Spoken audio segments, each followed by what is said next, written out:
Kak Mufti, terima kasih. Assalamualaikum warahmatullahi wabarakatuh.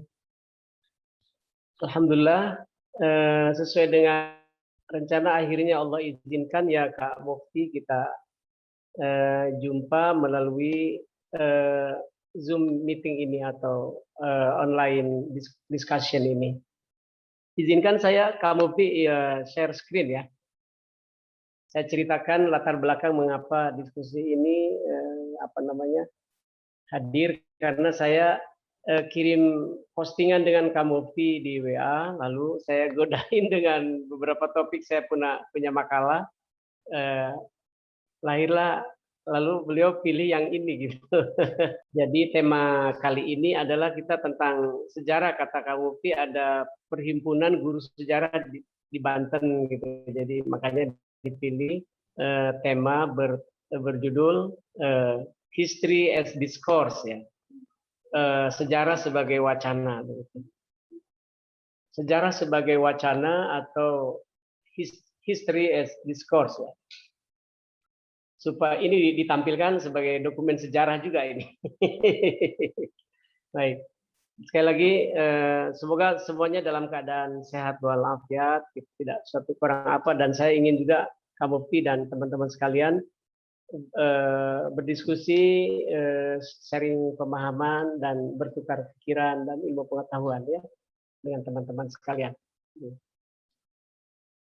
Sebagai pengantar dari saya, jika dikatakan sejarah sebagai wacana, tentu hadirin mungkin ada yang bertanya apa yang dimaksud dengan wacana dalam diskusi ini ya. Ini saya pandang sebagai isu epistemologisnya. Kemudian pertanyaan berikutnya, kalau dikatakan sejarah sebagai wacana, apa sesungguhnya sejarah itu kalau dilihat dari wacana yang per definisi merupakan hasil dari proses konstruksi realitas gitu. Dan itu isu ontologisnya, karena pertanyaannya mempertanyakan hakikat sejarah. Dan yang ketiga adalah apa manfaat mempelajari sejarah sebagai wacana? Apa manfaat mempelajari sejarah kalau ditinjau dari sejarah sebagai wacana? Ini isu aksiologis kira-kira. Jadi mudah-mudahan diskusi kita mencakup bagaimana cara kita memahami sejarah, hakikat dari sejarah, dan kemanfaatan dari ilmu sejarah. Walaupun mungkin Kak Mufti ini saya bicara demikian seperti menabur garam di lautan gitu ya. Karena para guru sejarah juga di sini kata Mufti tadi. Ya. Untuk tidak memperpanjang kalam, inilah ya, definisi dari wacana yang saya ambil dari Paul Guy, di mana beliau membedakan diskurs ke dalam dua jenis ya. Pertama dari pengertian dengan diskurs dengan D kecil ya, yang melihat bagaimana ini udah mulai terlihat oleh hadirin sekalian, yang melihat bagaimana bahasa digunakan pada tempatnya on-site untuk memerankan kegiatan, pandangan, dan identitas atas dasar-dasar linguistik ya, seperti sintagmatik, semantik, sintagmatik, dan pragmatik yang sesuai dengan ilmu bahasa gitu Kak Mufti ya. Begitu. Jadi murni bahasa digunakan untuk menyajikan suatu perasaan, pandangan. Misalnya kalau saya lagi lapar, aduh saya ingin makan gitu. Atau kalau lagi haus, saya ingin minum gitu ya. Begitu. Kalau melihat sahabat sedang mau berjalan-jalan, kita bertanya, mau kemana bro, begitu misalnya gitu. Ya benar-benar hanya menampilkan ekspresi kegiatan, pandangan, dan identitas begitu. Kalau diskurs dengan D kecil, kata Paul Guy demikian. Yang kedua adalah diskurs dengan D besar, di mana di sini si pengguna bahasa, pembuat wacana sudah mulai merangkaikan unsur linguistik pada D kecil tadi, pada diskurs dengan D kecil tadi, bersama-sama unsur non-linguistik ya, untuk memerankan kegiatan, pandangan, dan identitas. Bentuk-bentuk non-language stuff ini dapat berupa kepentingan ideologi, politik, ekonomi, dan sebagainya. Komponen-komponen non-language ini juga yang membedakan cara beraksi, berinteraksi, berperasaan, kepercayaan, penilaian, satu komunikator dari komunikator lainnya dalam mengenali dan mengakui diri sendiri dan orang lain. Ya, begitu. Ini berarti di sini sudah mulai masuk satu sebutan sebutlah